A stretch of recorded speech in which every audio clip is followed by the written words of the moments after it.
James finished his drink and he put down his glass. Just then the door flew open. Guards stormed the room. He knew what was coming next.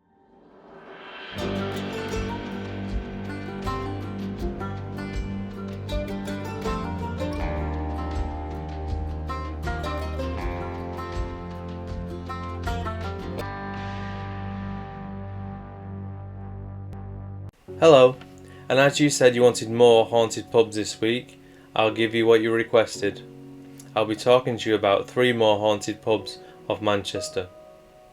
So this week there'll be a couple of short stories and information about the pubs and their locations, so you can have a little look and enjoy a drink there too. Firstly, this week, the Old Wellington, which was originally built in 1552 when King Edward VI was on the throne. Built next to Market Square, on what is now Market Street, it was moved in 1996. So it was saved and then it was reopened again in 1999. And now, it is one of the oldest buildings in Manchester. 2 years after being built in 1554, it was made part of a draper's shop, which was owned by the Byron family.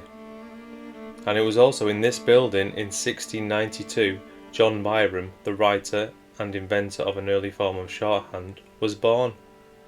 Predominantly linen drapers and mercers by trade, the family played an active part in the cultural and commercial affairs of Manchester during the 15th and early 18th centuries. Over 4 generations, the family acquired various properties in Manchester. They dealt in locally produced textiles or Manchester goods, most notably from the premises at the Shambles by the marketplace, later known as the Old Wellington Inn, and from renting market stalls. They at one time also sold salt. The Shambles property, the Old Wellington, was to remain within the family for over 250 years. John Byron, just like his eldest child, who was a diarist, was staunch Jacobite supporters, and it was young Elizabeth Beppy Byram's diary that gave us a day-to-day account of what went on in Manchester when the Jacobites and Bonnie Prince Charlie arrived in 1745. In 1830, the building became a licensed public house, first known as the Vinters Arms and later the Kenyon Vaults.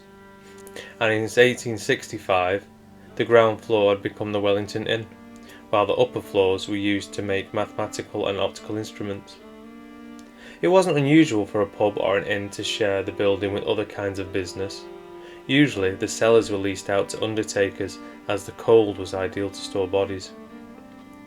Despite it being an inviting and cosy place, and a great place to hide from the rain and get food during the day, at night this changes. The staff mention getting an eerie feeling on the top floor, and people have heard the sounds of moving around, and the floor creaks. The chairs make noises and look like someone is sitting in them, with no one there. But by far the most eerie thing is during the night on CCTV cameras, dark shadows are seen moving around the top floor. Could these dark shapes be members of the Byron family still walking around their family home? Or are they shadows of workers from years ago, working on optical instruments? What do you think? Next is the Old Man and Scythe in Bolton, dating back to 1251. This is the 4th oldest pub in Britain, and parts of the building, like the cellar, are from an earlier inn, from the early 1100s. But the pub that stands today was recorded in 1251, and with a building of this age, it's impossible for it not to have history. Ghost hunters believe it is haunted by at least 25 spirits, and among them it's said to be a woman who hung herself in the cellar several centuries ago, who might very well be the Grey Lady that has been seen many times in the back room of the pub. There has also been sightings of an 8-year-old girl and a phantom dog. But the hauntings this little pub is most famous for are from the English Civil War. The story goes, on the 28th of May, as it started getting late, Prince Rupert and his army drew close to Bolton.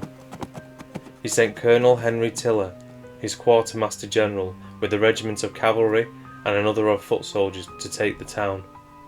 They found the parliamentarians retiring from laying siege from Latham House, which was a royalist stronghold, and was besieged a year before, where it was defended by Charlotte Stanley, Countess of Derby, and 300 men, who kept it in their possession. Noticing the confusion of the retreat, Henry Tiller passed on the news, and on hearing this, Prince Rupert hastened his march and attacked immediately. And even with darkness drawing in, and fighting in pouring rain, the parliamentarians manned a defensive line around the town with 4,000 men. Rupert's first assault by the regiments of foot commanded by Colonels Ellis, Tydesley, Warren and Tiller, and his own regiment of foot commanded by Lieutenant Colonel John Russell was repulsed with 300 casualties. Russell was wounded and his major was taken prisoner. Unhappy with how the day was turning out, Prince Rupert then ordered the regiment of Colonel Broughton to renew the attack. This was led by the Earl of Derby, James Stanley. They were successful and burst through the defences. The fighting continued in the streets, but the battle was over. The parliamentarian forces were overcome. The royalists then went too far.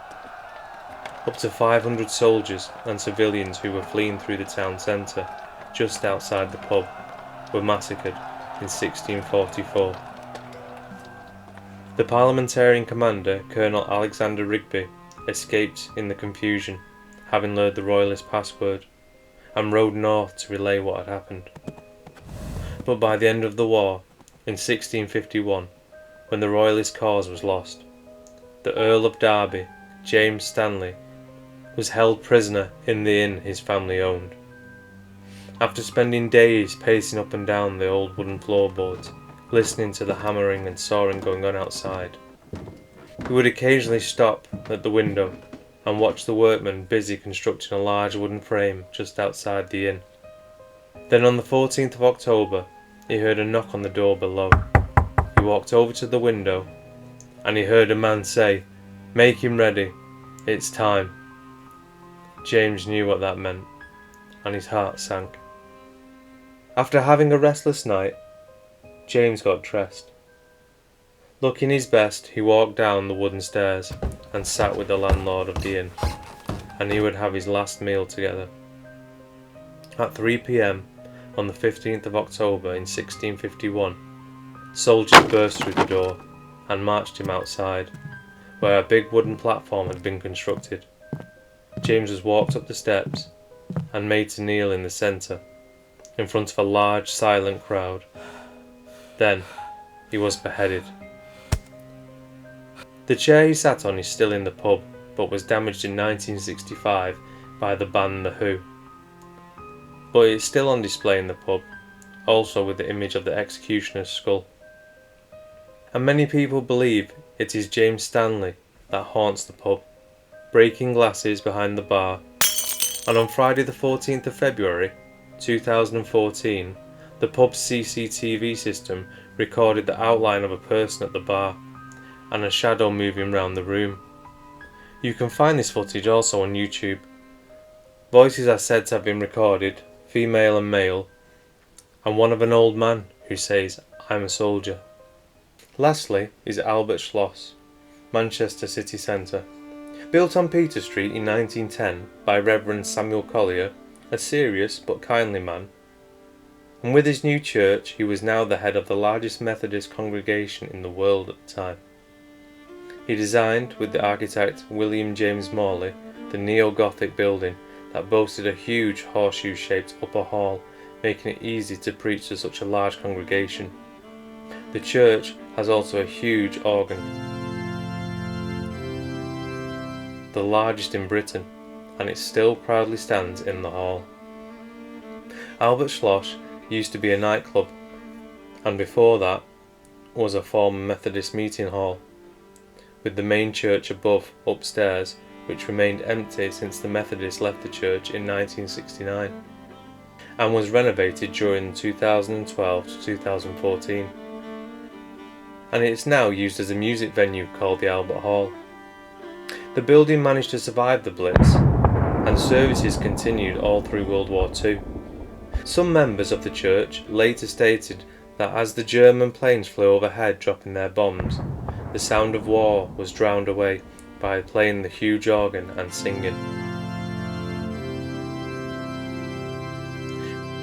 There are two main ghosts here, however there is believed to be many, and one of the main ones of course is Reverend Samuel Collier, who seems to have literally poured his soul into his beloved church. As a devout Methodist and known to preach against the dangers of alcohol in the building, when his church later became a nightclub and a bar, we can only imagine his anger. Since the opening of Brannigan's, the nightclub, to the present day Albert Schloss, lights turn on and off, there is sudden temperature drops, beer glasses levitate off the bar and shatter on the floor, making the staff really uncomfortable coming to work. And in 1999, things got so bad, management called in paranormal investigators to try and get to the bottom of things, in which they caught countless orbs and other strange shapes on digital camera. It's also reported that the stairs to the music venue above, staff have reported the feeling of being followed and pushed when no one is behind them.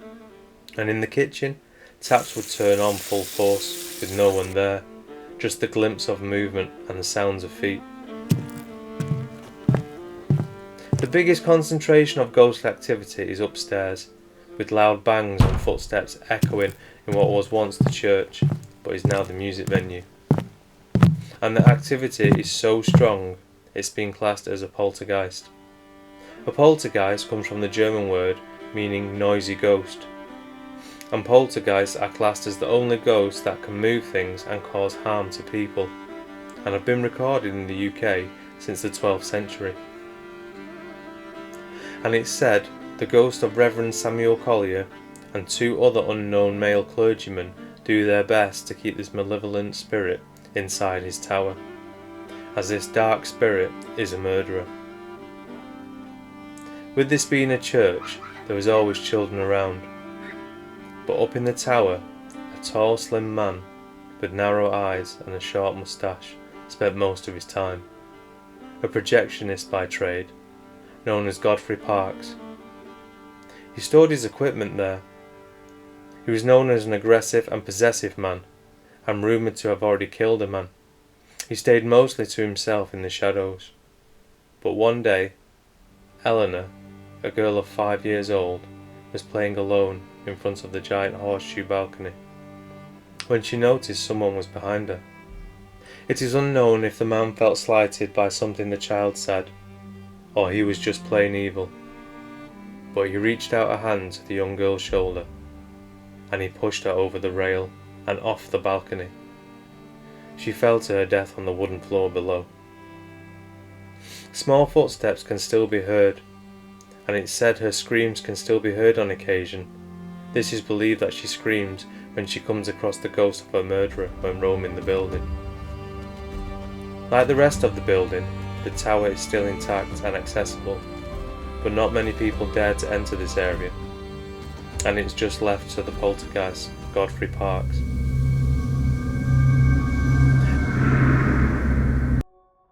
Well, that'll do it for today. If you enjoyed this episode and you want to hear more about haunted pubs of Manchester, let me know in the comments below. Also, I want to hear your thoughts on these pubs. And if you're new here, don't forget to like and subscribe. I upload true dark mysterious stories on Wednesdays and more archaeological and history based ones on Sundays. Thank you for your support, and take care.